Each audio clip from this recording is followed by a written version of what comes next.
Live, Chris. We're live. What's up, Eddie? Yeah, good to sit down with you, man. I guess we haven't. No, we had you on the podcast. Would you like a little water? I'm good. I'm good. I could give you a little little shot. Yeah. I did that in LA once. I was walking down the street in Santa Monica, and I had a thing of water and this lady had a dog. Yeah. And I said, "Excuse me, miss." And she said, "Yes." I said, "Would your dog like a little water?"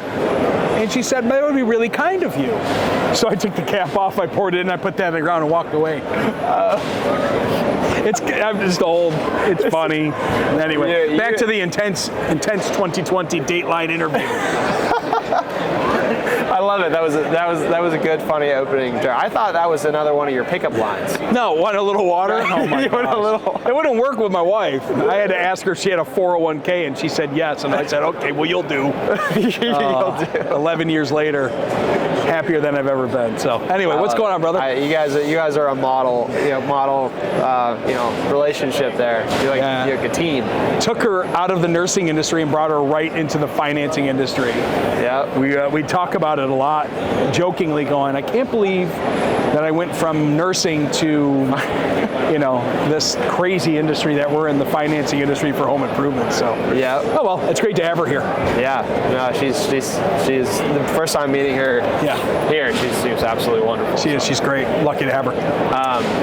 Well, we the other day got in quite the conversation on Facebook because we were talking about dealer fees. I love it, by the way. I love how open and transparent you are when it comes to this stuff, because it's something that I just feel like all of our users seem to be confused about it. Just contractors in general seem to be confused about it, and we don't have to talk about this the whole time. But I would like to kind of I guess we can. I'll make it simple. I'll make it simple for any viewers watching it. So yeah. So dealer fees. Yes. What are they? Sure. And what do you do with them?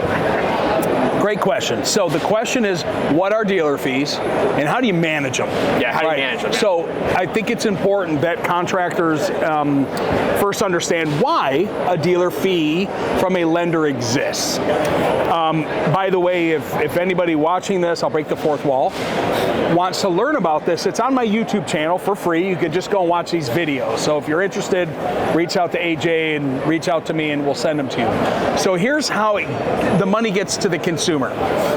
Wall Street has money. Let's just call it Wall Street. Lenders get the money, banks get the money from Wall Street. It costs money to get that money.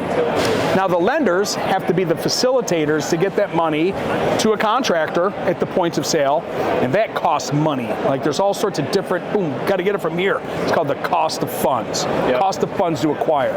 Then you got to get from here to market. And to get it to market to the consumer, there's a lot of people that touch it. So the money costs money, right? Yep. So by the time it gets to the contractor for that contractor to offer a portfolio of solutions, the lending may, not all programs are created equal, may have a dealer fee with it. Here's the reason why. It's called a buy down. So in the mortgage industry, you can take a par rate for a mortgage, and let's just say today that rate is 7% on a 30-year mortgage. But AJ, if you'd like to buy down to a 5%, it's going to cost you 5 points.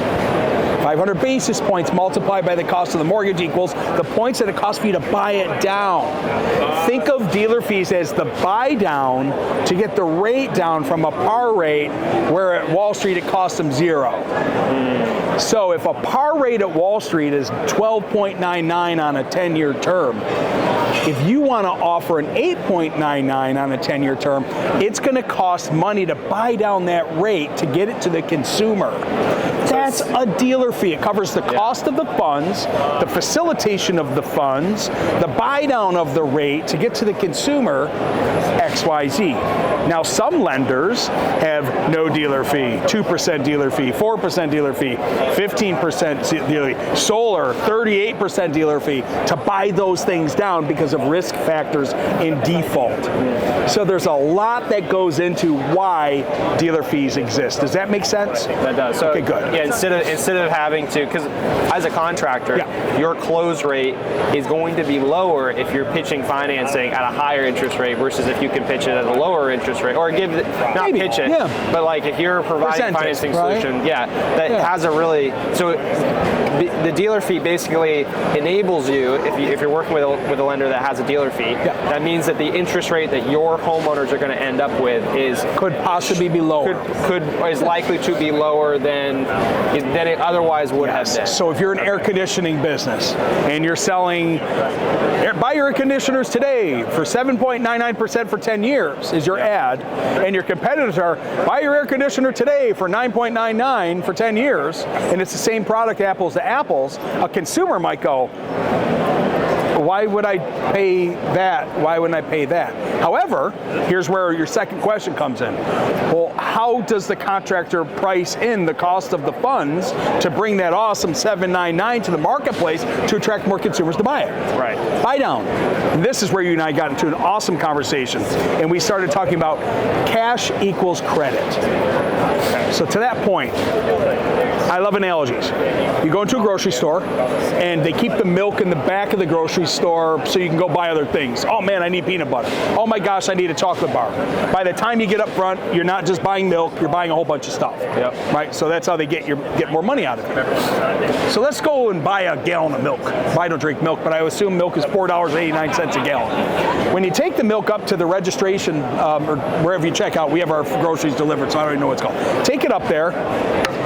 The lady behind the counter doesn't go, so Chris, I see you got a gallon of milk. Are you going to be paying cash, check, credit card, an insurance endorsement? Or would you like to take one of our 12-month same as cashes? Or would you like to finance it out for 20 years? They just simply say, ready? Beep, $4.89. And you as a consumer do one or two things. You hand them a $5 bill, or you slide a credit card. And you put the milk, and you walk out. There was no negotiation. Cash equals credit. Why? Well, the credit card swipe that you swiped your credit card with cost that Publix 3.5%. They built that 3.5% into the $4.89 of the milk. Was there a cash price for a discount? Not in that scenario, no. No, because the cash equals credit. Right. If you offered cash and said, hey, Amy, it's great to see you here at Publix, and this milk looks like a fine gallon of milk. But listen, hun, and you lean in and you go, I'm paying cash today. Can I get a discount? Amy doesn't go, yes, I'm going to give you a 3.5% discount for paying cash today, but let me get approval from the manager first. But I'm going to need 3 referrals from church, work, and school, and a yard sign for 90 days. There's no cash negotiation.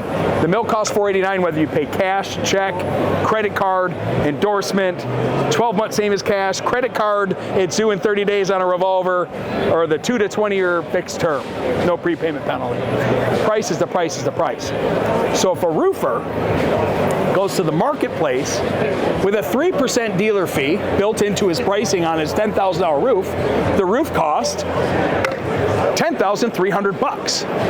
But wait, Chris, what if the customer pays cash?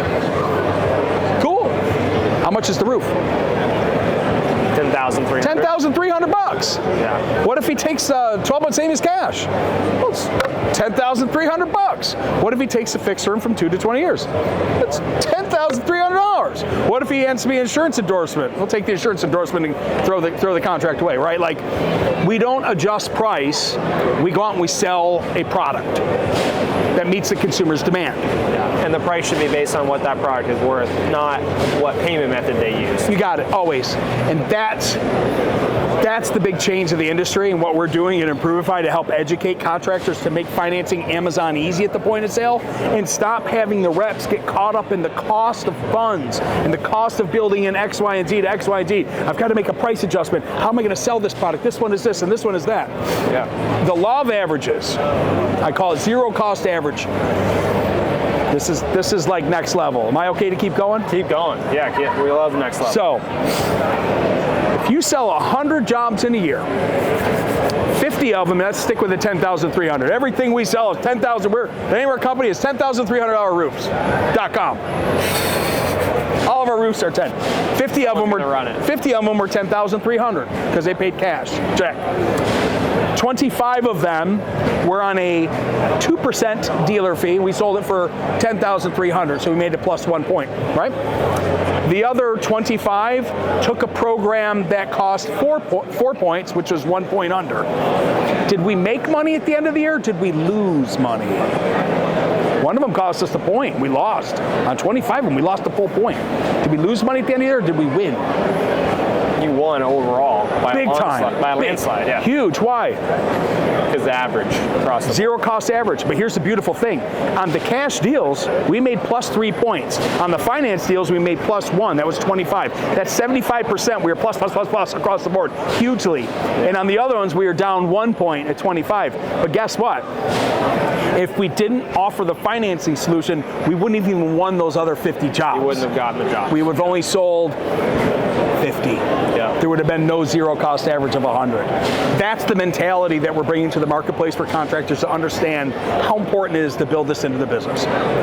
I 100% love that approach. Yeah. And if I could tell every single one of our users, this is how you have to sell financing, and that's it, I would do that. So I'm going to play devil's advocate here. Please. And I know where you're coming from, and I can't wait to hear it. Yes. So because the kind of the response, the devil's advocate response here is awesome. Yep. That sounds great.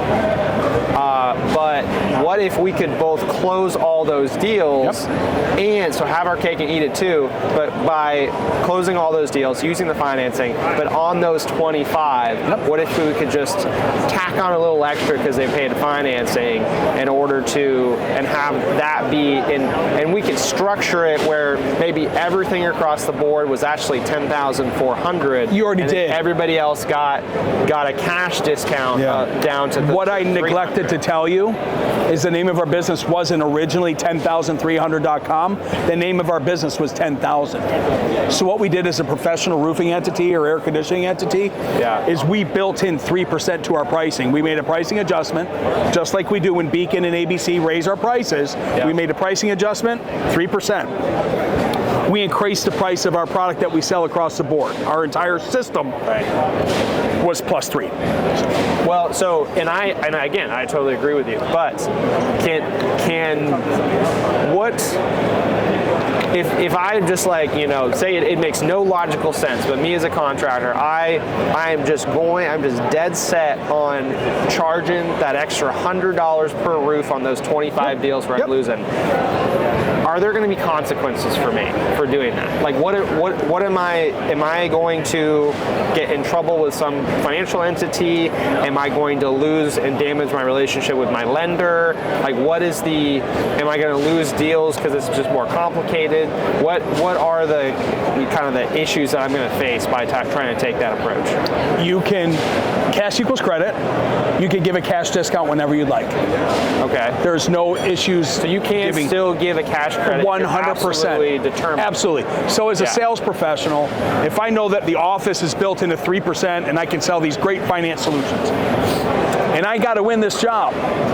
Remember, I'm 10,300.com. Yeah. I got to win this job. The customer's like, listen, we want to do the deal. We're going to pay you cash. Chris, can you give us a cash discount? Absolutely, Mr. Smith. You can sign today. Yeah. I have it right here in the contract. We can give you a 3% cash discount right here on your contract. Yep. I will require church, work, and school referral and the yard sign for 30 days. As a negotiation, we're negotiating that I'm going to meet you and give you a 3% discount. So your roof is $10,000. You're going to give me church, work, school referral and the yard sign for 30 days, 90 days? Yeah. Yes, sign here. Great. I just sold the job for $10,000. You can always give a cash discount. Always. Just like when you bought your milk and you went to the lady and you said, hey, I'm paying you cash today. Can you give me a cash discount? Now, could you do it at the flea market? Yeah. Probably. At the farmer's market? Yeah, because he's hiding his stuff. Guys, He's going to negotiate. He's going to you're going to buy a case of them? Yeah, I'll sell the whole case to you, X percentage off.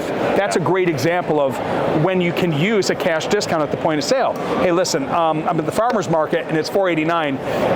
I've got cash. Can I give you $4.50? And the farmer's going to say, take it. But if you slide the credit card, he's going to say, no. because he's getting charged a 3% swipe fee from the merchant credit card processor. Yeah. That's when you can give a cash discount.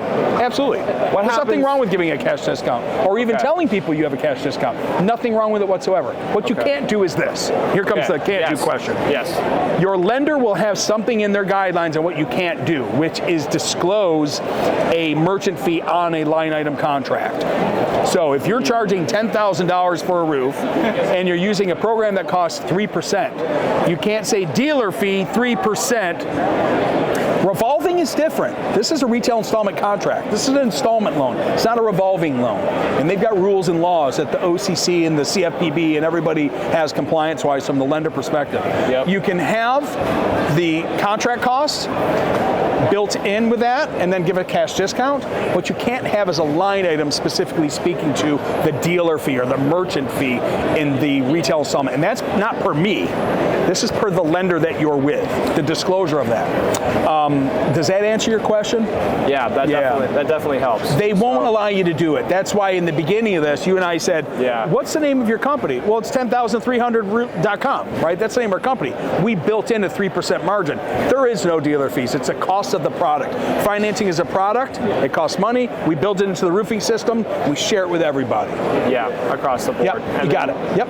For the average. Now, so that totally makes sense. What about back to the scenario where we've negotiated a deal and then we put a cash discount on it, and it goes, they sign the contract, we send them the invoice to pay cash, and they're like, ooh, I want to take that financing option. Right? They slept on it. That happens all the time. That's why when you do the cash discount, it's today and today only, and everything else is off the table. Because remember, the price was $10,300. We gave you a 3% cash discount. You decided on Monday over the weekend that you want to take advantage of the 12-month same as cash, no interest. The price is $10,300. It's cost of doing business. The $10,000 was the cash price. You're not paying cash. Now you're taking financing. Great. The price is $10,300.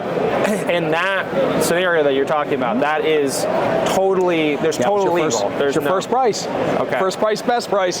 So you just can't have it stated on your contract. Merchant fee, dealer fee. Credit card processing laws and rules are so different than retail installment contract lender rules. It's so different. And the contractors don't understand that a credit card swipe is way different than a retail installment contract loan. An unsecured loan to 20 years, simple interest, is way different than a credit card revolver. I would much rather have an installment debt on me than revolving debt, because I can take revolving debt, build it down, and take it back up. Like Synchrony, like the Wells Fargo, they have these cards at Home Depot. Like you can have a $20,000 limit and then pay it down to 10 and then drive it back up to 20. That affects your credit scale crazy. But when you take out a $10,000 installment loan, it's $10,000. It's simple interest. There's no amortization schedule of interest on the front and principal on the back. Like, it doesn't slide like that on a secured loan. Yep. Make sense? Yep. Cool. No, it makes sense. So I've spoken with another lender who I won't name names. Yeah, they suck. Another. No, I'm just, they suck anyway. Whoever they are, I don't even know. They're awful. They're horrible. Don't do business with them. He's like, I'm not going to name who they are. And I'm just like, dude, they're bad. I don't even know who they are. They're horrible. It could be me. I mean, I think they have a pretty good reputation, but they had communicated to me with very, very definitive confidence that it was not legal for our contractors to offer a different cash, to have a different cash price. So offer a cash discount. Yeah. So they said it's illegal for you to offer a cash discount? That's what they claimed. Interesting. And I tried to challenge them on it, so I don't know how much of that. And I'd send it to the I'd honestly send it to the CFPB and ask for their recommendation on it. Well, so it was their legal team said this is not allowed. So it may not be that it was. They weren't saying necessarily it was illegal. It was just said, it was in. The world's changing. Lenders are changing, and I'm not going to name the lenders that are being sued by a state right now. I'll leave it just at that. If you want to Google it, you'll see what I'm talking about. There's a specific state in the United States that is suing lenders right now for not disclosing dealer fees. So I think, AJ, that in the next 2 or 3 years, if that suit goes through and is approved, that you may actually see the entire lending population now disclosed. Now, can I talk frankly like Chris Scoville outside of the box? I wish that they were all disclosed, and here's a reason why. As a sales professional, and I'm an educated sales professional that knows about financing, I would much rather have a conversation with you like this. We've got some options. We've got finance options.